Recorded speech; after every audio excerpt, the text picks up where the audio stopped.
Nothing as of now. So history क्या है? सबसे पहली चीज़, ये एक सिंपल सा सवाल उठता है, what is history all about? So history के अंदर सबसे पहला कंपोनेंट जो होता है, ये बात करती है इंसानों की किसी एक टाइम पीरियड पर, human. History is about humans. कहाँ से स्टार्ट करूँ? यहीं से स्टार्ट करना है। कहाँ से क्या स्टार्ट करना है? हिस्ट्री है, हिस्ट्री है। उसके अंदर एमपी वाला कंपोनेंट जो है वो साथ में लेके चलना है हमको, समझो यही चीज़ है।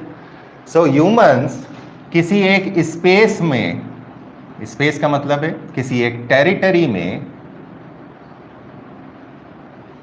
किसी एक समय पर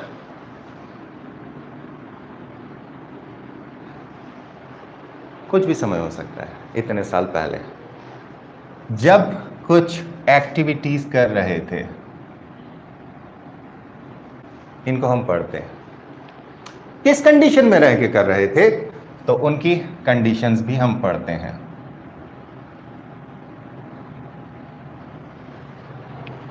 जनरली फिर इन इंसानों ने मिलकर एक सोसाइटी का निर्माण किया, कलेक्टिविटी। सो हम सोसाइटी की स्टडी करते हैं। जब ये सोसाइटी बन गई तो उस सोसाइटी के अंदर राज करने वाले कुछ लोग आ गए और वहां से जन्म लिया एक पॉलिटिकल एडमिनिस्ट्रेटिव सिस्टम। इसकी भी हम पढ़ाई करते हैं।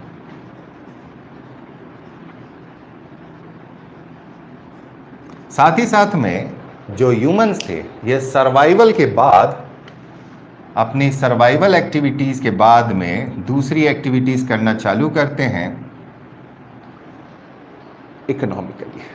सो इकोनॉमिकली एक्टिविटीज भी हम करते हैं।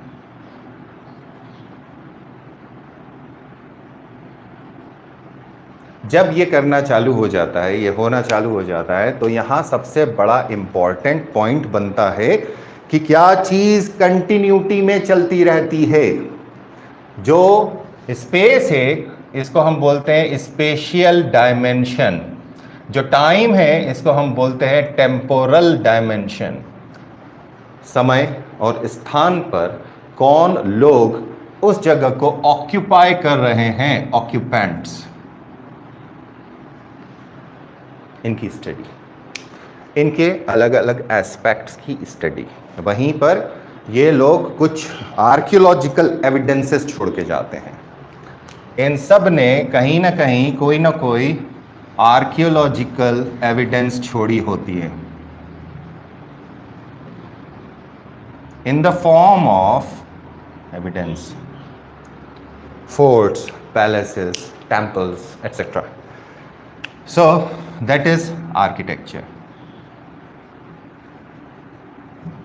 वहीं पर समय समय पर ये लोग कुछ और एक्स्ट्रा एक्टिविटीज करते थे, जिनसे निकल कर आता है एक कल्चर और आर्ट। इतने सारे पैरामीटर्स हैं जो हमें देखना पड़ते हैं जब हम हिस्ट्री की बात करते हैं। अब हिस्ट्री के अंदर मार्कर्स कुछ होते हैं। मार्कर का क्या मतलब होता है? किताब आप पढ़ रहे हो, आपने एक कागज़ फाड़ा और एक स्लाइड एक उसके अंदर लगा दिया कि अगली बार वहीं खोल लेंगे हम, that is a marker. Marking events भी होते हैं, इंसिडेंट्स, मार्किंग पीपल भी होते हैं। तो हर वो चीज़ जो मार्कर बनती है, मार्कर का मतलब है कि अगर कोई चीज़ चल रही है, उस चीज़ के अंदर कोई सी भी चीज़, कोई सा भी एक कंपोनेंट, कोई सा भी एक एलिमेंट हो, चाहे वो एक्टिविटी से रिलेटेड हो, इकोनॉमिकल पॉलिटिकल सिस्टम से हो, चाहे आर्कियोलॉजिकल, आर्किटेक्चर या आर्ट एंड कल्चर से हो, इसके अंदर कहीं कुछ बदलाव अगर आता है, that is a marker event. So we talk about change and we talk about continuity. ये बहुत ज़्यादा इंपॉर्टेंट एस्पेक्ट होता है। मेंस में डाल दो ये लिंक, इसके लिंक डाल दो मेंस में। जब हम चेंज की बात करते हैं, जब हम कंटिन्यूटी की बात करते हैं, तो कंटिन्यूटी का मतलब होता है कि अगर एक समाज दाल और चावल खा रहा है या दाल और रोटी खा रहा है, तो वो दाल रोटी खाता रहा और एक समय पर उसको चावल मिल गया, ही वो लोग चावल को अपनी डाइट में इंक्लूड करने लगे, दैट इज़ अ चेंज। सो ऐसे मार्किंग इवेंट्स बहुत ज़रूरी हो जाते हैं, एक्सेप्शनली ज़रूरी हो जाते हैं पकड़ना। और यही मार्कर्स, इन्हें मैं मार्कर कहता हूँ, यही मार्कर्स एग्ज़ाम में सबसे ज़्यादा पूछे जाते हैं। अब ये मार्कर कौन हो सकते हैं ये समझिएगा। मार्कर्स में भी चेंज कहाँ लिखा है, चेंज। सो कोई इवेंट, कोई पर्सन, जनरली ये दो हैं, इवेंट और पर्सन। इवेंट में क्या होता है, एक बहुत बड़ी चीज़ चला करती है कि किस जगह पर हिस्ट्री का मेन फोकस क्या था। सो फोकस एरिया के ऊपर बात जब होती है तो कई जगहों पर हमें एक और कंपोनेंट मिलता है, बुक। फिर कुछ जगहों पे हमको मिलता है टाइटल किसी प्लेस से, यानी history is focused in that particular space and time. किसी एक स्थान पर उस समय काल में, या तो वो प्लेस हो गई, समय काल, स्पेशल टाइम, या कोई यहाँ पर इवेंट हुआ वो हो गया, कोई व्यक्ति था उसके ऊपर बात हो गई, या कोई किताब लिखी गई उसके ऊपर बात हो गई। किताब और any work of creativity, any work of creativity जो फोकस एरिया बताता है। तो इन फोकस एरियाज के ऊपर ध्यान रखना ज़रूरी है। हिस्ट्री बहुत वास्ट है और हिस्ट्री के अंदर अगर आपने ये टिप्स पकड़ लिए तो आपका काम बेहद आसान हो जाएगा। और यहाँ अगर आपसे मिस हो गए तो it may become tough for you. So markers के अंदर सबसे पहली चीज़ ये समझना ज़रूरी है कि जब हम बात कर रहे हैं कि we are talking about the human beings, तो ह्यूमन बींग्स अर्थ पर कब से हैं, still we don't know. Lucy नाम की एक कहा जाता है, it's maybe a transition time, उसके फुटप्रिंट्स मिले अफ्रीका में, फुटप्रिंट्स, उसको नाम दे दिया गया Lucy, one of the oldest footprints so called. तो एविडेंसेस हमको दुनिया भर में से अलग अलग मिलते हैं। फिर एंथ्रोपोलॉजी ये स्टडी करती है कि किस जगह पे जो इंसान मिला है उसका खोपड़ा कैसा था या उसका स्केलेटन कैसा था, उसके हिसाब से उसका बनावट कैसी थी। They have recreated it. So currently we are the homo sapiens sapiens. So mostly we will be talking about history, and history के अंदर जब हम बात करते हैं तो वो लोग किताब नहीं लिखते थे, आत्मकथाएं नहीं लिखते थे, they don't have script. So what we are left with, we are left with archaeological evidences, ऐसी एविडेंसेस जो आर्कियोलॉजिकल हैं, यानी गड़े मुर्दे उखाड़े तो कुछ मिला, कोई ईंट मिल गई, कोई बर्तन टूटा हुआ मिल गया, कोई टूल मिल गया, एनीथिंग, कोई टेम्पल मिल गया, एविडेंस है। The first thing is archaeological evidence. सबसे पहली पहचान हमारी आर्कियोलॉजिकल एविडेंस। फिर इंसान ने धीरे धीरे लिखना चालू किया, स्क्रिप्ट लेकर आया। अब वो उस स्क्रिप्ट के ऊपर जब वो काम करना चालू किया, सो वी गॉट बुक्स और we got inscriptions. So anything, जब हमारे पास स्क्रिप्ट आ गई और ऐसी स्क्रिप्ट गई जिसे we can read and understand,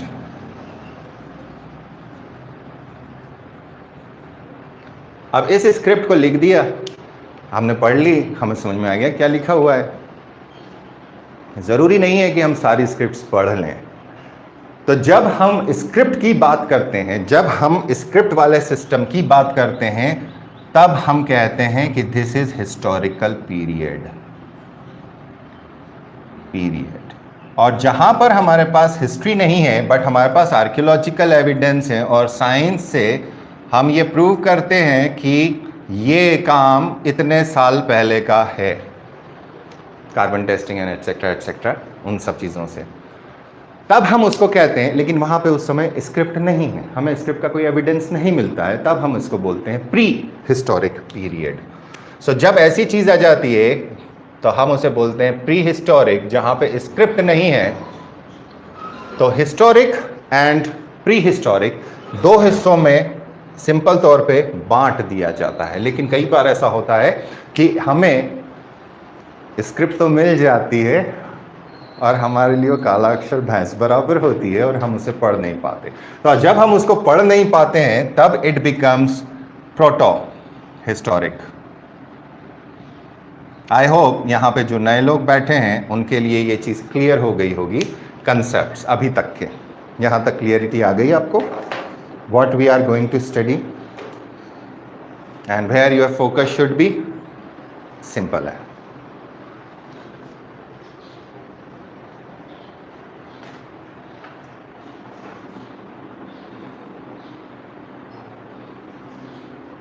बताइए।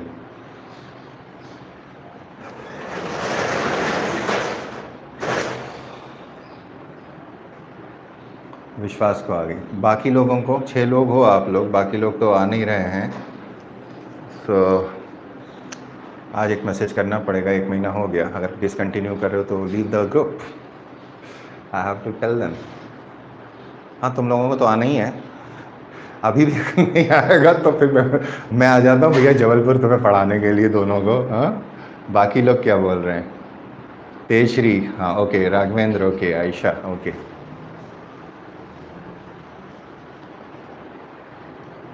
अब हिस्ट्री है या प्री हिस्टोरिक पीरियड है। अब ये जो काम है इनके डिवीजन समझना है और इनके फीचर्स समझना है। तो ये कंसेप्ट दिमाग में याद रखिए, हमेशा याद रखिए कि हिस्ट्री के अंदर ये जो एलिमेंट्स लिखे हैं इस बोर्ड पे, they are very very very essentially important part with respect to your exams. बहुत प्री के अंदर तो यहीं कवर कर लेते हैं मैक्सिमम तौर के ऊपर, लेकिन मेंस के अंदर इन बिटवीन भी चीज़ें आती हैं जो चेंज पैदा करने की कोशिश को भी बता सकती हैं या किसी एक कंटिन्यूम को भी बता सकती हैं। सो मेंस इज़ डिफरेंट, क्योंकि मेंस के अंदर हमें पूरी हिस्ट्री के एस्पेक्ट्स के ऊपर बात करना पड़ती है। तो it is entirely a different topic, वहाँ पर हम इवेल्युएटिव जाते हैं। प्री के अंदर we don't have to go evaluative, we don't need to go to that part, evaluation नहीं करना हमको। अब हिस्ट्री है, लोगों के पास ये समस्या आ गई कि यार हमारा जो नया कैलेंडर चल रहा है, जिस कैलेंडर को दुनिया भर मानती है, ये कैलेंडर शुरू हुआ 2000, अभी चल रहा है 2021 साल पहले से। We are understanding that thing. लेकिन 2021 साल से पहले हम क्या लिखेंगे उसको? एक मार्कर बनाया गया, birth of Jesus Christ. It's not on 1st of January 00 or 001, it's not on that. Calendar start हुआ है 111 से, 111 first year, not 00, first year से शुरू हुआ है and it went down up to 31st 12, क्या है 1 का 1 है ना, तो 2, हाँ 1 तक, 01 तक, यहाँ तक ये चला है। इसको कहा गया फर्स्ट ईयर। ये फर्स्ट ईयर हो गया। इसी वजह से जो आज हम बोलते हैं ना कि कौन सा साल चल रहा है, तो 2021 चल रहा है। तो आपकी जो सेंचुरी है वो यहाँ से काउंट होती है, 1 से लेकर 100 तक, ये है आपकी सेंचुरी। तो first century is 1st to 100, ये याद रखिएगा। ओके, यहाँ तक कंसेप्ट क्लियर हो गया होगा आई सपोज। तो जीसस क्राइस्ट का जो बर्थ है इट इज़ 4 BC और 4 AD, दोनों में कन्फ्यूजन है। कुछ लोग और आगे पीछे भी करते हैं, जनरली 4 AD ले लिया जाता है। तो वहाँ से ये टाइम पीरियड माना जाता है। This was a Roman calendar actually, और जूलियन कैलेंडर हुआ करता था। बाद में एक बंदे थे, बढ़िया उनका साइंटिफिक दिमाग था, उन्होंने उसके अंदर फ्लॉ निकाले और फ्लॉ निकालने के बाद फिर उसका नाम हो गया ग्रेगोरियन कैलेंडर, जो आज हम देखते हैं। उसको करेक्शन किया गया, एडजस्टमेंट किए गए, there was faults in calculations of timing. इसके पहले क्या? इसको कहा गया, जो अभी हमारा कैलेंडर चल रहा है, AD, एनो डोमिनी, फुल फॉर्म याद रखिएगा, एनो डोमिनी। अब उन्होंने कहा इसके पहले क्या था, तो बोले क्राइस्ट के पहले, तो सिंपली कह सकते हैं हम बिफोर क्राइस्ट। इसके पहले जो कुछ भी हुआ that is termed as BC। अब एक नया कंसेप्ट आ गया, बोले यार ये क्राइस्ट की वजह से ये थोड़ा सा रिलीजियस टच ले लेता है, कम्यूनल हो जाता है, लेट्स मेक इट सेक्युलर। अब उन्होंने बोला CE that is common era, same चीज, और BCE before common era. Era is the calendar, era is the calendar. तो ये कंसेप्ट है जिसके ऊपर हम बात करते हैं, कब कहाँ कैसे क्यों वाला काम करते हैं। और ये जो मामला फंसता है सी बी सी का, एनो डोमिनी और बी सी का, इसका ध्यान रखना। ये अक्सर पूछ लेते हैं और बड़ी सिंप्लीफाइड तौर के ऊपर पूछते हैं। Now let's talk about the earlier part of the history, the prehistoric periods. Now when I talk about prehistoric period, I mean to say कि हमें पता कैसे चलेगा कि वो क्या करते थे। उस टाइम पर तो हमारा यूट्यूब जिंदाबाद नहीं था, उस टाइम पर तो हमारे पास बेहतरीन फ़ोन नहीं थे सेल्फी कैमरा वाले। तो आपको पता कैसे चला? हाँ, तो archaeological evidences. Now the Palaeolithic period, sorry, the prehistoric period is divided into 3 parts. Basically क्यों करा गया कि कौन से एविडेंस हमें मिल रहे हैं। हमारे पास जो एविडेंस आते हैं वो सबसे ज्यादा इंपॉर्टेंस रखते हैं। सो आर्कियोलॉजिकल एविडेंस, जब हम प्री हिस्टोरी की बात करते हैं तो उस प्री हिस्ट्री में 3 हिस्से डिवाइडेड होते हैं। एक होता है पेलियो, पेलियो मतलब पहला, लिथिक मतलब stone, palaeolithic, mesolithic and neolithic. Palaeo, meso and neo. तो ये जो 3 पार्ट्स हैं, इनके अंदर कुछ खास फीचर्स हमें मिलते हैं और उन फीचर्स को देखकर, उन एविडेंसेस को देखकर हम एक एस्टिमेट लगाते हैं। Remember the word estimate. इसलिए archaeological evidences have to be interpreted properly. Interpretation of archaeological evidence is essential to give us an insight into their society, into their culture, into their economic activities, into their political system। याद रखना इस चीज को। Interpretation क्या है? तो जब हम इंटरप्रेट कर रहे हैं तो उसमें एक वर्ड यूज करते हैं हम, and that word is maybe. We are not 100% sure. इस चीज का ध्यान रखो। 100% श्योरिटी यहां पे नहीं आती। क्यों नहीं आती? क्योंकि स्क्रिप्ट नहीं है, लिखा हुआ नहीं है। लिखा हुआ तो झूठ भी हो सकता है। इसलिए जब भी हम सोर्सेज की स्टडी करते हैं, जब भी हम उसके अंदर रिसर्च करते हैं, तो इट शुड बी corroborated। मतलब archaeological evidence should match the script, the written evidence. अब जब रिटन एविडेंस की हम बात करते हैं तो रिटन एविडेंस जनरली 2 तरह की होती हैं। एक वो होती हैं जो रिलीजियस, अर्लियर फेजेस के अंदर सिर्फ धर्म ग्रंथ मिलते थे, कोई नॉवल नहीं लिखता था, प्रेमचंद जी के उपन्यास पब्लिश नहीं होते थे उस समय। सो जो बुक्स आती हैं, जो सोर्सेज के अंदर हमारी स्क्रिप्ट के बाद हम बात करते हैं, तो स्क्रिप्ट से लिखा हुआ जो रिटन सोर्स है वो 2 तरह का बन जाता है। एक होता है रिलीजियस और दूसरा होता है सेक्युलर। और उस सेक्युलर के अंदर भी एक फॉरेनर अकाउंट होता है। अकाउंट का मतलब होता है उसने इसको क्या देखा, उसने इस चीज के बारे में क्या ऑब्जर्व किया। सो एवरीथिंग शुड कोरबोरेट, मतलब एक दूसरे के साथ वो पैरेलल चलना चाहिए, तब जाके हम मान सकते हैं कि हाँ ये सा हुआ था। बाकी सब गपोल गप्पे हैं। अगर एविडेंस नहीं है तो हम उसको आराम से कह सकते हैं कि ये या तो लेजेंड है, हाँ मिलता है कुछ कुछ, लेकिन इट्स उसके बारे में ज्यादा नहीं मिलता, तो एक वर्ड यूज किया जाता है लेजेंड। और अगर इसके बारे में कुछ भी नहीं मिलता है, किसी भी तरह का साक्ष्य नहीं मिलता है, लेकिन कहीं एक फोकटेल चल रही है या कुछ चल रहा है, सो हम उसको कहते हैं मिथ। याद रखना, मिथ और लेजेंड पे रेयरेस्ट ऑफ रेयर पे क्वेश्चन पूछते हैं, लेकिन अनफॉर्चुनेटली हम लोग मिथ और लेजेंड्स को अपनी आम दिनचर्या के अंदर बहुत ज़्यादा सुनते हैं, देखते हैं और मान लेते हैं। वास्तविकता क्या थी ये समझ नहीं पाते। History is about the evidence part. यहां तक क्लियर हुआ कंसेप्ट? यहां तक कंसेप्ट क्लियर हुआ?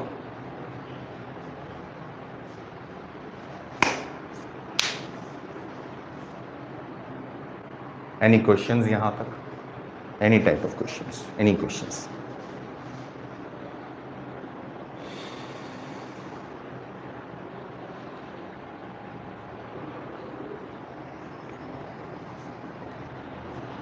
Any questions?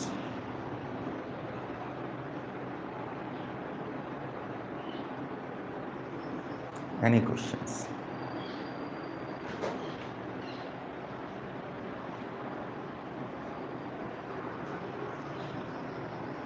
जिन लोगों ने मुझसे पहले पढ़ा है ना, कृपया करके है ना जी जान से जुट जाओ। अगर काम नहीं है, कोई मेडिकल इमरजेंसी नहीं है, जुट जाओ, चक्की पीसो। वैसे ही चक्की पीसो जैसे तुम एग्ज़ाम समझ के पढ़ाई कर रहे थे और एग्ज़ाम पोस्टपोन हो गया था, वैसे ही तैयारी करो। ईश्वर ने समय दिया है, इस समय का सदुपयोग करो। जो लोग नए जुड़े हैं मेरे साथ, हालांकि इस बार कम लोग नए हैं, आप लोग टच में नहीं रहते हो, आप लोगों को पता नहीं चल पाता है। आप लोगों से निवेदन रहेगा कि आप लोग मुझे बताते रहें कि आप कहाँ पहुँचे हैं। ओके, अब हम इधर उधर कहीं नहीं भागेंगे। इंटरनेशनल सिर्फ रेलेवेंस पे उठा के बात करेंगे कि इंटरनेशनल मामलों के अंदर हम क्या करना चाहिए, हमें क्या नहीं करना चाहिए। तो हम यहाँ पर सिर्फ इन चीज़ों की बात करेंगे कि पैलियोलिथिक, मीज़ोलिथिक यहीं समझाता हूँ, इसी बोर्ड पे समझाता हूँ। देखिए, जब इंसान काम करना शुरू किया तो उसके पास सबसे पहली चीज़ हो जाती है, वो एक जानवर है। और एक जानवर को, जब इंसान एक जानवर है तो उसके लिए सर्वाइवल है। उसे सर्वाइव करना है तो सर्वाइवल के लिए उसको खाना चाहिए, उसे पानी चाहिए, उसे शेल्टर चाहिए। तो ये सबसे पहली चीज़ है जो इंसान के साथ हावी हो जाती है, क्योंकि ईश्वर ने इंसान को दांत नहीं दिए बड़े बड़े शेर जैसे, कोई भालू जैसे नाखून या टाइगर जैसे नाखून नहीं दिए, कोई विष दंत भी नहीं दिया, कोई दुम नहीं दी कि बंदरों के माफी के ऊपर चढ़ गए, कुछ भी नहीं दिया, कुछ। There is nothing except this part. ऊपर वाले ने खोपड़ा दे दिया आपको, अब बच्चों बेटा तो सबसे पहली चीज़ हो जाती है shelter. The first thing is shelter.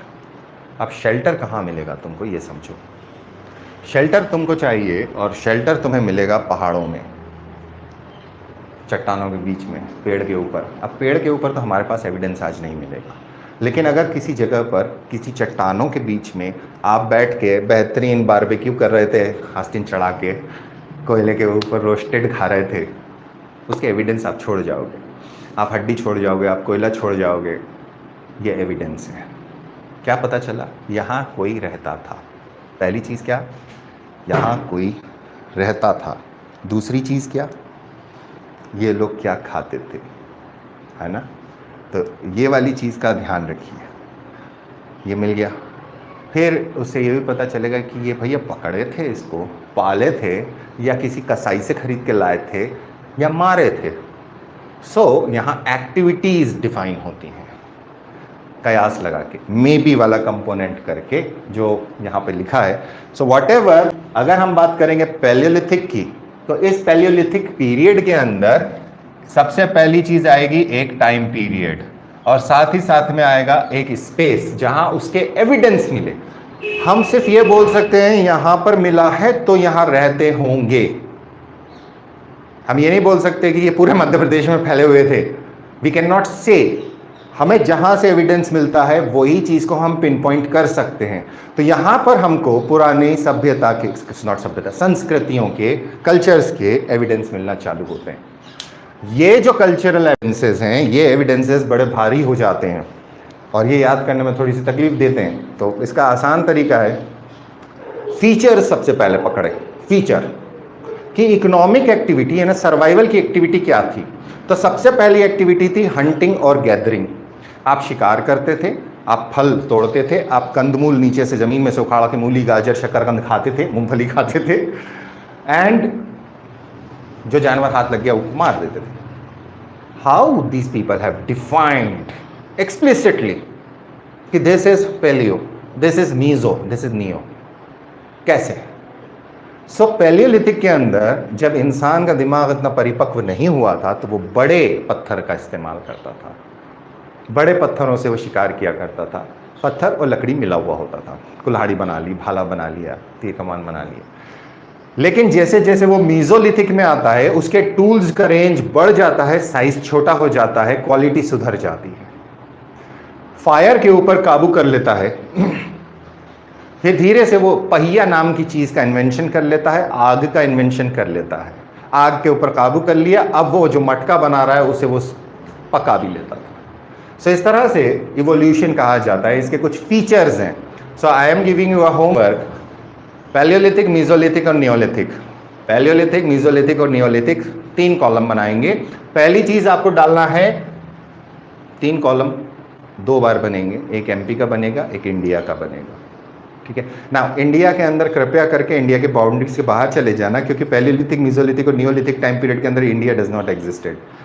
Open area था, जो जहाँ जा सकता वहाँ जा सकता था, तो include Pakistan also, Afghanistan also, SAARC की कंट्रीज को इंक्लूड करना है। Mehrgarh is the first settlement जहाँ एग्रीकल्चरल एक्टिविटीज मिलती हैं, लेकिन सबसे पुराना एविडेंस मध्य प्रदेश का है। तो ये चीज़ हमारे लिए भारी हो जाती है। लकी है हम लोग कि मध्य प्रदेश के अंदर हमको एविडेंस मिलता है, आदमगढ़ से। हथनौड़ा, नॉट आदमगढ़ एग्जैक्टली, होशंगाबाद में हथनौड़ा है, वहाँ से हमें मिलता है एक केवमैन का एविडेंस मिला था, पार्शल स्कल मिली थी, बाद में पता चला कि वो एक महिला की है। शुरू में उसको नाम दिया गया था नर्मदा मैन, अभी भी नर्मदा मैन ही बोलते होंगे पता नहीं, बट है वो स्कल वुमन की, पार्शल स्कल है, उसकी स्टडीज़ चल रही हैं। कुछ लोग कहते हैं कि वो 1,00,000-1,50,000 साल पुरानी, कुछ लोगों का कयास है लगता है 2-2.25 लाख साल पुरानी। एग्जैक्ट जो डेटिंग आई है वो dating is somewhere here only. तो इतने लाख साल पहले नर्मदा वैली के अंदर ह्यूमन ऑक्यूपेशन था। एरिया कौन सा हो गया? होशंगाबाद के नर्मदा वाला बेल्ट। क्यों था? अब सवाल है क्यों था? पानी है, नर्मदा जी हैं, जंगल हैं, शेल्टर्स हैं जहाँ पे आप ऊपर चढ़ के बैठ सकते हो कि शेर नहीं आए, चीता नहीं आए, भालू नहीं आए, कोई सी भी चीज़ नहीं आए जो नुकसान नहीं पहुँचाए। सो पैलियोलिथिक के अंदर एविडेंसेस 3 कॉलम आप बनाएंगे, 1 2 3 ऐसे। यहाँ पर आप डालेंगे टाइम पीरियड और फिर आप सारे फीचर्स लिखना चालू करेंगे कि क्या क्या फीचर्स मिले हैं। एमपी का अलग बनाएंगे, इंडिया का जनरलाइज करेंगे, एमपी में डीप में जाएंगे क्योंकि एमपी का परसेप्टिव थोड़ा सा पार्ट है, वो अगर डीप पूछेगा तो आप फंस जाएंगे वहाँ पर, इसलिए अभी से मेहनत करेंगे कि एमपी को कर लें। अब इसके अंदर जगहों के नाम आएंगे, तो सबसे पहला काम आप एमपी का मैप लेंगे और एमपी का मैप लेने के बाद ये जगहें प्लॉट करेंगे। I am going to request anyone जो मैंने काम पहले करा के भेजा है तुम लोगों को, वो भेज देना ज़रा। केव्स वाला काम जो है, पैलेलिथिक, मेसोलिथिक और नियोलिथिक साइट्स, इसके ऊपर मैंने नोट्स हैं, वो आप भेज देंगे। वैसे हिस्ट्री तो भेज दिया तुम लोगों ने, आई थिंक पूरा हिस्ट्री भेज दिया ना तुम लोगों ने, ये वाला पार्ट आ गया ना इस ग्रुप पर? Answer me someone, answer me.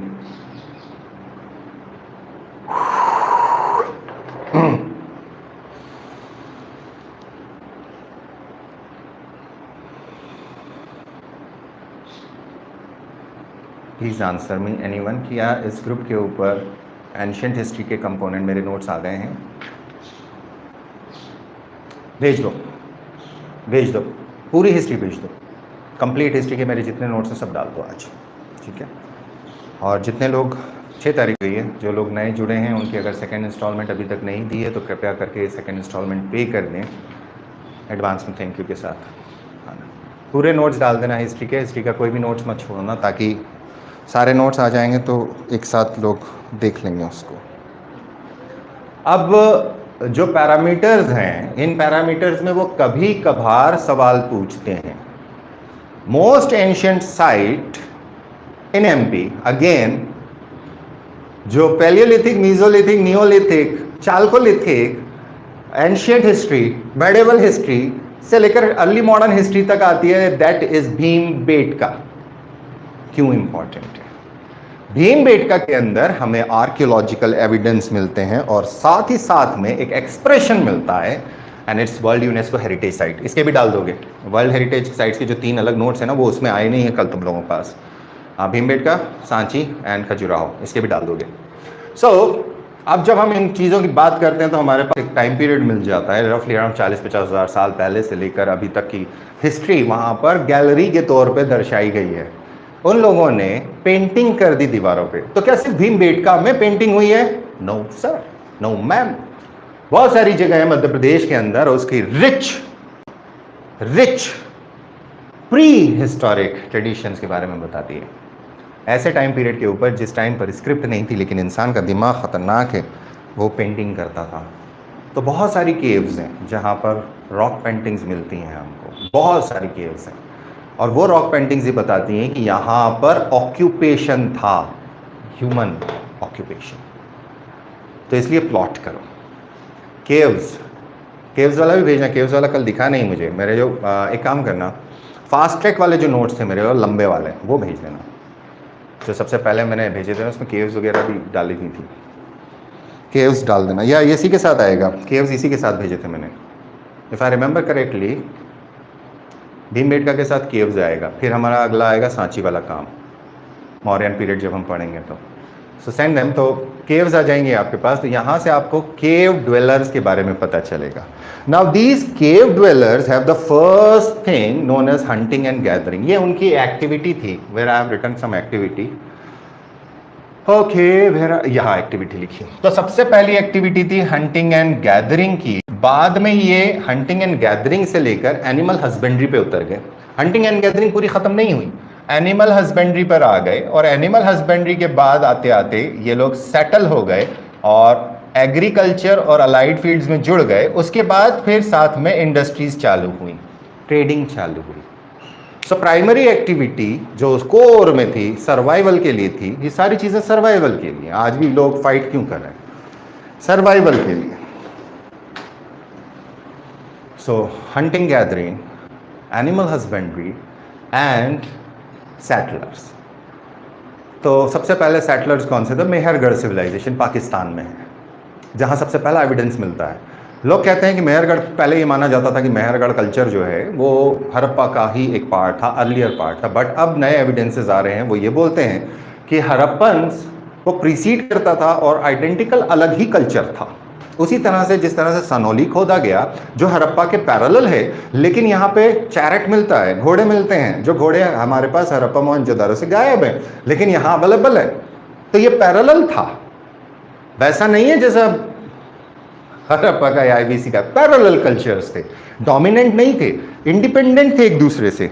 तो उसी तरह से धीरे धीरे लोग जब सेटल होना चालू हो जाते हैं तो अपना कल्चर बनाते हैं। अब उस कल्चर को आइडेंटिफाई क्या करेंगे हम? हमें एविडेंस चाहिए।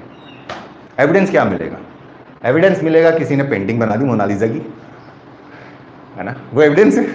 किसी ने सरदार पटेल का स्टैचू बना के खड़ा कर दिया उस समय में, एविडेंस है। सबसे इंपॉर्टेंट एविडेंस ये प्रूव करने के लिए एक बहुत बड़े एरिया के अंदर एक लोग रहा करते थे किसी टाइम पीरियड पे, इज दी पॉटरी, बर्तन मिट्टी के। सबसे इंपॉर्टेंट, जैसे अभी के बारे में क्या है ना, अभी नदियों में ना मास्क फ्लड हो रहे हैं। तो पहले प्लास्टिक की बोतलें फ्लड हुआ करती थी, आजकल मास्क फ्लड हो रहे हैं, और कोई केयर ही नहीं, मास्क निकाला फेंक दिया। यार भैया कंटेमिनेटेड हो सकता है, ध्यान रखो, बट नहीं, नहीं, उसका भी डिस्पोज करने का तरीका होता है, कौन करे। सो ये सारी चीज़ें हमें मिलना चालू होती हैं। कौन सी? पॉटरी। सो पॉटरी के टुकड़े आइडेंटिफाई किए जाते हैं कि हाँ, ये वाला पॉटरी का टुकड़ा इस टाइम पीरियड का है, ये वाला पॉटरी का टुकड़ा इस टाइम पीरियड का है। फिर ये वाला पॉटरी का टुकड़ा, अब पता कैसे चलता है? गड्ढा खोद रहे हैं तो गड्ढे में जो सबसे चीज़ ऊपर मिलती है वो सबसे पहले की चीज़ है, अभी की चीज़ है। हम जैसे जैसे गड्ढा खोदते जाएंगे ना, हम टाइम में पीछे जाएंगे। सो सबसे पहले एक लेयर ये है, इसको उठाया, खींच दिया, अंग्रेजों के सिक्के मिले, ठीक है, बहुत मजा आया यार, वाह यार, अंग्रेजों के टाइम का सिक्का मिला, अंग्रेजों के टाइम का जेलर नहीं मिला। फिर आप लेयर हटा दी, बोले अब क्या? और मुगलों के सिक्के मिल गए, अच्छा, फिर उठा फेंक दिया, गुप्तन काल के सिक्के मिल गए, फिर उठाया, मौर्यन टाइम पीरियड का ये मिला। इसके बाद क्या करोगे? इसके बाद क्या एविडेंस लाओगे? तो पॉटरी।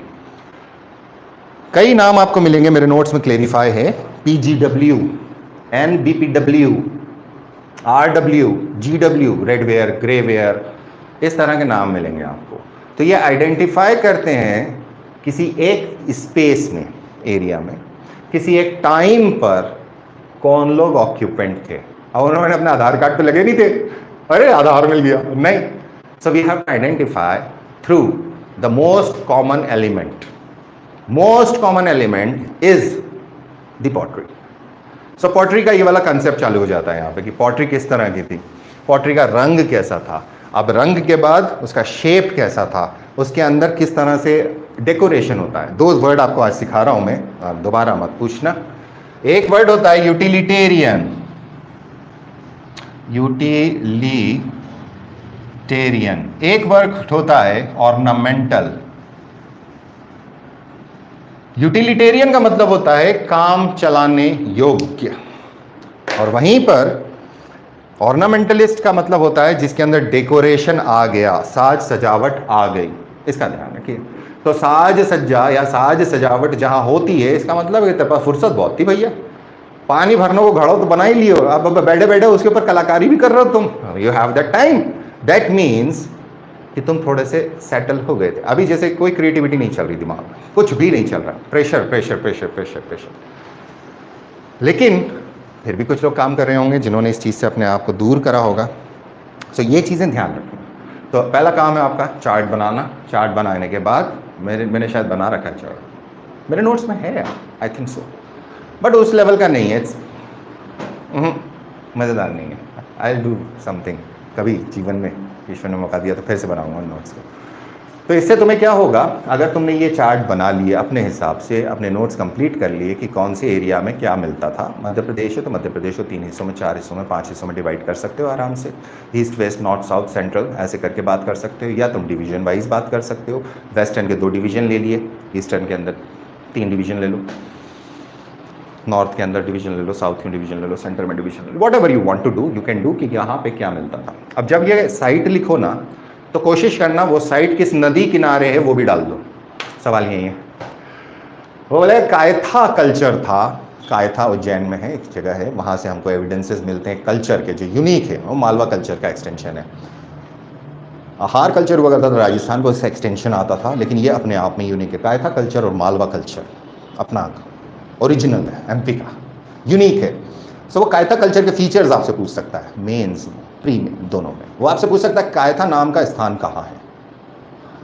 अगर प्लॉट किया होगा तो तुम फौरन क्लिक कर दोगे कि कहाँ है। अगर प्लॉट नहीं किया होगा तो अक्कड़ बक्कड़ भी जा सकते हो, गोला तो भर नहीं बनना, निगेटिव मार्किंग तो है नहीं। तो आई होप ये होमवर्क तुम करके रखोगे, और उसके अंदर जितनी भी जगह हैं जहाँ नदी है, मैक्सिमम जगहों में ईस्ट वेस्ट नॉर्थ साउथ पूरे एमपी के अंदर केव्स भरी पड़ी हैं, और मेरे नोट्स के अंदर केव्स ज़्यादा है। सो गो थ्रू दैट पार्ट। ख़ासतौर पे भीमबेटका है तो भीमबेटका वाकनकर जी थे उज्जैन के, विक्रम यूनिवर्सिटी के, उन्होंने उसको खोजा था, और उन्होंने इस चीज़ का सिग्निफिकेंस बताया कि इतने साल पुराने यहाँ पर पेंटिंग्स हैं, and we should preserve, protect and conserve that. तो आज वो रातापानी वाइल्ड लाइफ सेंचुरी के अंदर आता है, इसलिए वो प्रोटेक्टेड है। Bhimbetka is one of the 17 hill sites जो वहाँ पे फैली हुई हैं, एक ही है वो, ऐसी छोटी छोटी दूर है। लोग सिर्फ भीमबेटका जाते हैं, मैं भी सिर्फ भीमबेटका ही होकर आया हूँ, लेकिन मेरी बड़ी इच्छा है कि कभी कोई मौका मिले तो वो बाकी की जो 17 केव्स हैं वो भी देखी जाए। सतना में है इसी तरह, रायसेन में है इसी तरह से मंदसौर नीमच वाले बेल्ट में है, बहुत सारी जगहों पर है। तो ये शो करता है कि जो प्री हिस्टोरिक पीरियड है उसके अंदर एमपी के अंदर बहुत सारे लोग रहा करते थे, और वो उन पेंटिंग्स से अपना कल्चर देकर गए हैं कि हम लोग ऐसे रहते थे। यहाँ तक कंसेप्ट क्लियर हुआ, क्योंकि कल मैं हड़प्पा लूँगा, इसलिए यहाँ तक ये क्लियर करके यहाँ तक आप अपना काम ख़त्म करके रखना है। काम करें, पढ़ें, आगे बढ़ें। कल आप लोगों का टेस्ट नहीं है, परसों आप लोगों का टेस्ट है, मेंस का कल टेस्ट है, ज्योग्राफी के माउंटेन्स का, है ना, क्योंकि मेंस में लिंक गई है तो देख लेंगे वो मैंने लिख के दे भी दिया है। एनी क्वेश्चन सो फार, एनी क्वेश्चंस? हो एनी क्वेश्चंस? लंग्स की कैपेसिटी नहीं है अभी। कोई ना कोई अभी नोट्स डाल देगा, पहले मेरे नोट्स देख लेना।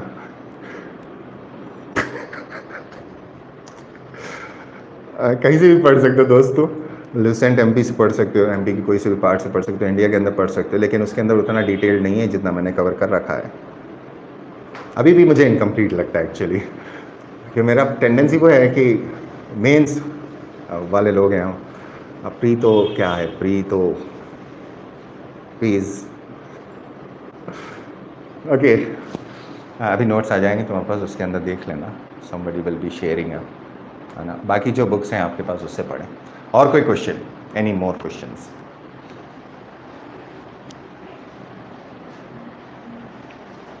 So tomorrow I'll be talking about the Harappa and industrial civilization. एक काम करूँगा मैं, ओके ठीक है, चलो, right. Any questions? No questions? या तो हमारे पास कोई वो नहीं आ रही है, आवाज़ डिलेड पहुंच रही है। हाँ, no questions sir, thank you, you are welcome. Anybody else? Anybody else? Okay, you are welcome.